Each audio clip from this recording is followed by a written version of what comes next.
Hello students, तो हम आज स्टार्ट करते हैं यूनिट 2। और यूनिट 2 जो है वो बेसिकली आपकी है क्या है, दो पार्ट में डिवाइड है। पहला तो है BJT, that is bipolar junction transistor, और उसके बाद क्या है फैट।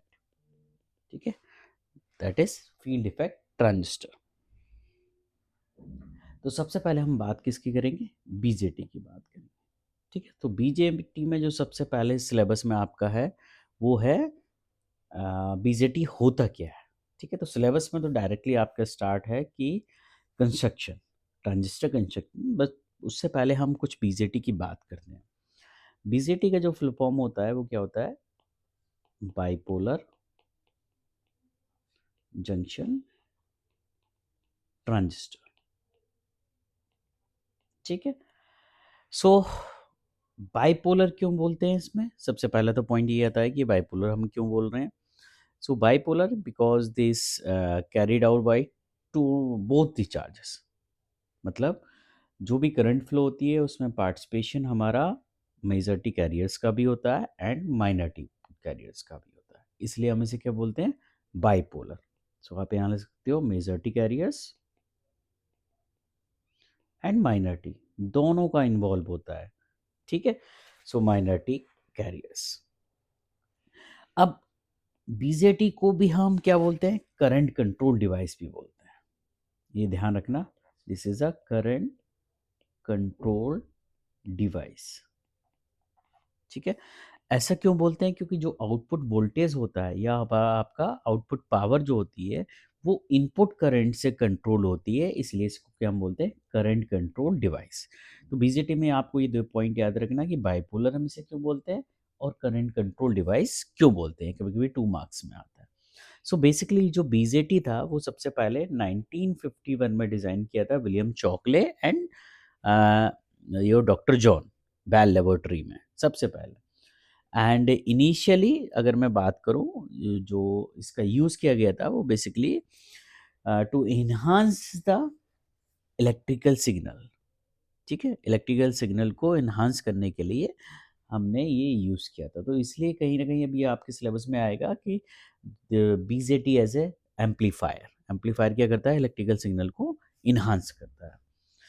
अब ये तो हो गया बीजेटी के बारे में शॉर्ट में, आपको थ्योरी में बिल्कुल डिटेल्स नोट्स में मिल जाएगी। एप्लीकेशन की बात करूं तो जो बीजेटी होता है उसे हम कंट्रोल सिस्टम में भी यूज़ करते हैं, कंट्रोल सिस्टम्स। ठीक है, सैटेलाइट कम्युनिकेशन में भी, मोबाइल कम्युनिकेशन। ठीक है, मतलब बहुत सारे एप्लीकेशन हैं जहाँ पे हम डिजिटल सर्किट्स और डिजिटल इलेक्ट्रॉनिक्स, एम्पलीफिकेशन, ये हम अभी देखेंगे कि कैसे एम्पलीफाई हो रहा है। तो ये क्या हो गया, हमारे एक तरह से बहुत सारे एप्लीकेशंस हो गए जहाँ पे हम यूज़ करते हैं। अब इसके बेनिफिट्स क्या थे, सबसे बड़ा हमारा अगर मैं बात करूँ कि भाई एडवांटेजेस इसके क्या हैं। एडवांटेजेस हम देख रहे हैं, वैक्यूम ट्यूब्स, मतलब ट्रांजिस्टर से पहले हम वैक्यूम ट्यूब्स का यूज़ किया करते थे, तो उसके कंपैरिजन में हमारे जो एडवांटेजेस थे वो क्या है। सबसे पहला जो बड़ा एडवांटेज था, स्मॉल इन साइज, कि जो हार्डवेयर होता था ये बहुत ही छोटा होता था। दूसरा क्या, filament requirement, power filament required नहीं होती थी, don't required any filament power. ठीक है, and next one important is operate at low voltage. मतलब जो पावर सप्लाई है, इसको वोल्टेज, इस सर्किट को चलाने के लिए जो पावर सप्लाई चाहिए होती है बहुत ही कम चाहिए होती थी। And last one is higher efficiency, efficiency was good. ठीक है, और इन्हीं वजह से ये क्या हुआ, बहुत ज़्यादा पॉपुलर हो गया। तो ये तो हो गए इंट्रोडक्शन, और कि क्यों इसे हम करंट कंट्रोल डिवाइस बोलते हैं या बाइपोलर क्यों बोलते हैं, इसके बारे में हो गया। Application and disadvantage. अब हम स्टार्ट करते हैं जो सिलेबस है, ट्रांजिस्टर कंस्ट्रक्शन। सो बीजेटी के लिए इंपॉर्टेंट क्या हो जाता है कि आपको पीएन जंक्शन डायोड आना चाहिए। पीएन जंक्शन डायोड आएगा तो आपको बीजेटी में समझने में कोई भी प्रॉब्लम नहीं होगी। उसका रीज़न क्या है? कंस्ट्रक्शन की बात करूं तो जो बीजेटी होता है वो दो तरह का होता है, या तो आपका क्या होता है एनपीएन होता है, या आपका क्या होता है पीएनपी। तो साथ में हम कंस्ट्रक्शन देख लेते हैं। कुछ इस तरह का स्ट्रक्चर होता है।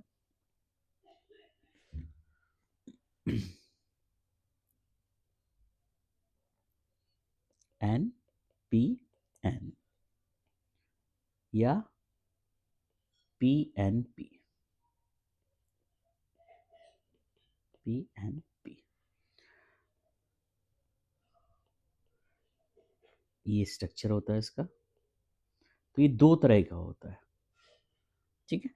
अब इसमें तीन टर्मिनल होते हैं, ध्यान रखना। एमीटर, बेस एंड कलेक्टर, इसको हम बोलते हैं emitter, this is base, and C stand for collector. So same यहाँ पे ई बी सी। तो basically this is the three terminal device. जो बीजेटी होता है वो क्या होता है? थ्री टर्मिनल डिवाइस होती है, ठीक है। नाउ अब देखो कैसे पीएन जंक्शन डायोड यूज हो रहा है। PN junction, now see over here, यहाँ पे एक एन है और यहाँ पे एक क्या है पी। तो जब ये दोनों कंबाइन होंगे तो क्या बनेगा? पीएन जंक्शन बनेगा। सेम यहाँ पे अगर ये वाला पी हो गया और ये वाला एन हो गया, जब ये दोनों हम कंबाइन कर रहे होंगे तो अगेन यहाँ पे क्या बनेगा? PN junction diode. सेम यहाँ पे पी एन, सो पीएन जंक्शन, पी और ये वाला एन, पीएन जंक्शन। सो यहाँ पे पीएन जंक्शन डायोड फॉर्म हो रहा है, ठीक है। लेकिन यहाँ पे दो हो रहे हैं। वहाँ पे क्या होता था? पीएन जंक्शन डायोड में एक होता था, बट यहाँ पे एनपीएन हो चाहे पीएनपी कॉन्फ़िगरेशन हो, दोनों में हमारे पास क्या हो रहे हैं? दो पीएन जंक्शन डायोड हो रहे हैं। तो अब यहाँ पे क्वेश्चन ये आ जाता है कि बीजेटी में अगर पीएन जंक्शन फॉर्मेशन आपको पूछा जाता है तो दैट विल बी सेम जो आपने पीएन जंक्शन डायोड में फॉर्मेशन पढ़ा था। ये ध्यान रखना, ठीक है, कि ये एन और पी जब कंबाइन किया तो कैसे इनके बीच में डिप्लेशन लेयर बनी, कैसे इलेक्ट्रॉन्स और होल्स का मूवमेंट हुआ, ये सारा का सारा कहाँ से आएगा? पीएन जंक्शन डायोड से आएगा, ठीक है। क्योंकि यहाँ पे एक की जगह दो पीएन जंक्शन बन रहे हैं। तो कंस्ट्रक्शन में क्या बताना है? पहले तो आपने ये बता दिया, इस डायग्राम को बना दिया। डायग्राम के साथ अब यहाँ पे आप लिखोगे कि this is the three terminal device. तीन टर्मिनल कौन से हो गए? Emitter, base and collector. अब इनका काम क्या होता है? एमीटर, बेस, कलेक्टर का काम क्या होता है, ठीक है। तो थ्योरी में डिटेल्स में मिल जाएगा कि एमीटर क्या होता है। एक टर्मिनल होता है जो बिल्कुल लेफ्ट हैंड साइड सिचुएटेड होता है, ठीक है, आउटर साइड में सिचुएटेड होता है। और अगर ये बात करूँ ये इसका काम क्या होता है एमीटर का, सो अगर आप एनपीएन की बात कर रहे हो तो एनपीएन में number of majority charge carriers क्या होंगे? इलेक्ट्रॉन्स होंगे, क्लियर। सो इस एमीटर का काम क्या होता है? जो इलेक्ट्रॉन्स हैं इन इलेक्ट्रॉन्स को यहाँ पे इंजेक्ट करना बेस की तरफ, इसका काम ये होता है, ठीक है। सो the function of emitter is to inject charge carriers. Okay, so in case of npn that are electrons, in case of p type that are holes. Okay, so इनको पुश करना किसकी तरफ और इंजेक्ट करना किसकी तरफ? बेस की तरफ। ये आपका बेस था, तो उसका काम केवल क्या होता है? इलेक्ट्रॉन्स को इंजेक्ट करना, किसमें? बेस में करना, क्लियर। एंड एक और साथ में ध्यान रखना कि जो एमीटर होता है ये हैवली डोप्ड होता है, ठीक है। ये सभी की डोपिंग अलग अलग लेवल होती है, ठीक है।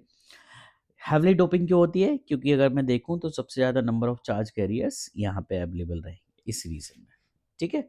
और अगर मैं देखूं तो एरिया वाइज से भी कुछ इस तरह से अभी मैंने बताया, लेकिन अगर आप बुक से देखेंगे तो कुछ एरिया इस तरह का होता है कि सबसे ज़्यादा एरिया इस तरह का होता है। तो जो एरिया होंगे तो नंबर ऑफ जो चार्ज कैरियर्स क्या होंगे?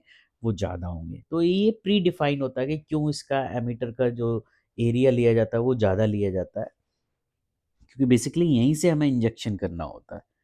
सो emitter is done, heavily doped हो गया, आउटर रीजन में सिचुएटेड होता है और इसका काम क्या होता है कि जो इलेक्ट्रॉन्स हैं उनको इंजेक्ट करना बेस में, इन केस ऑफ एनपीएन, और in case of PNP holes को इंजेक्ट करना। नेक्स्ट आता है बेस। ठीक है, बेस क्या होता है, सबसे पहले मिडिल में होता है। एंड अगर मैं बेस की बात करूं, एक तो मिडिल में हो गया सबसे पहले, दूसरा क्या होता है, जो मिडिल रीजन होता है ये बहुत थिन होता है। ठीक है, ये याद रखना। एंड थिन के साथ क्या होता है, लाइटली डोप्ड होता है। क्लियर, हैवली डोप्ड था but base is lightly doped. And इस बेस का फंक्शन क्या होता है कि जो इंजेक्ट होके इलेक्ट्रॉन्स है उनको कहाँ करना, कैरियर की तरफ भेजना, इसका काम ये होता है। So base is done. Last में आता है आपका कलेक्टर, कि कलेक्टर का काम क्या होता है। ये भी एक तरह से क्या होता है, यहाँ पे देखा जाए तो ये आउटर रीजन होता है। ठीक है, जो अदर साइड सिचुएटेड होता है। एंड द डोपिंग ऑफ, जो डोपिंग होती है, doping of collector is between emitter and base.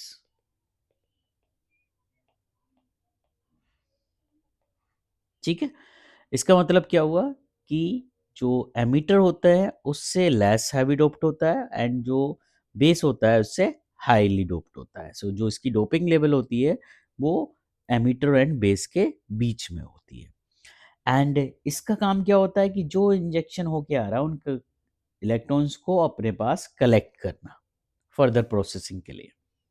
ठीक है, सो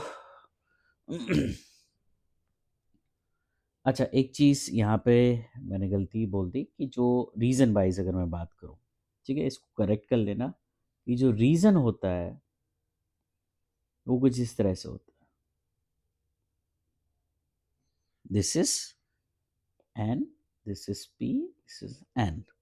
ठीक है, जो कलेक्टर का रीज़न होता है, ये कलेक्टर साइड था, एमीटर, बेस एंड कलेक्टर। जो कलेक्टर साइड का रीज़न होता था वो लार्ज होता है रादर देन दी एमीटर।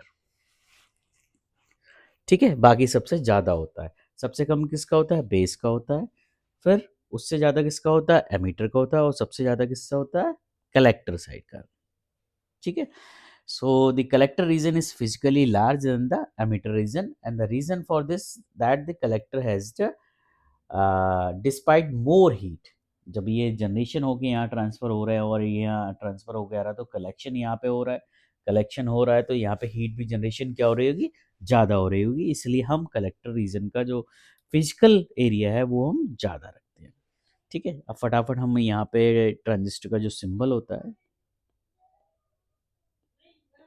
ठीक है, सिंबल यहाँ पे कुछ इस तरह का बनता है। ये हमारा सिंपल होता है। ये हमारा हमारा क्या हो गया, emitter, this is base and this is collector. So N P N. ठीक है, और यहाँ पे इस तरह से एक सर्कल होता है, इसमें ये तीनों टर्मिनल ऐसे सर्कल से रहते हैं। ठीक है, अब इसमें ध्यान रखना मेन इंपॉर्टेंट क्या होती है, ये करंट की डायरेक्शन। सो एन पी एन के केस में जो करंट की डायरेक्शन होगी पी से एन की साइड होगी, ये ध्यान रखना। ठीक है, यहाँ पे अगर मैं ड्रॉ करता हूँ कुछ इस तरह का हमारा बनता है पी एन पी। सो पी एन पी। ठीक है, करंट की जो डायरेक्शन रहेगी वो पी से एन की तरफ ऐसे रहेगी, emitter terminal, base terminal and collector terminal. Again यहाँ पे यहाँ से ऐसे डॉटेड लाइन, सर्किल लाइन रहती है। ये हमारा कन्फिग्रेशन होता है पीएनपी का। सो ये हमारे क्या होते हैं, सिंबल होते हैं, इनको हम आगे यूज़ करने वाले हैं। ठीक है, सो इस लेक्चर में आज इतना ही। नेक्स्ट हम देखेंगे ऑपरेशंस और रीज़न क्या होते हैं हमारे बीजेटी के लिए। Thank you students.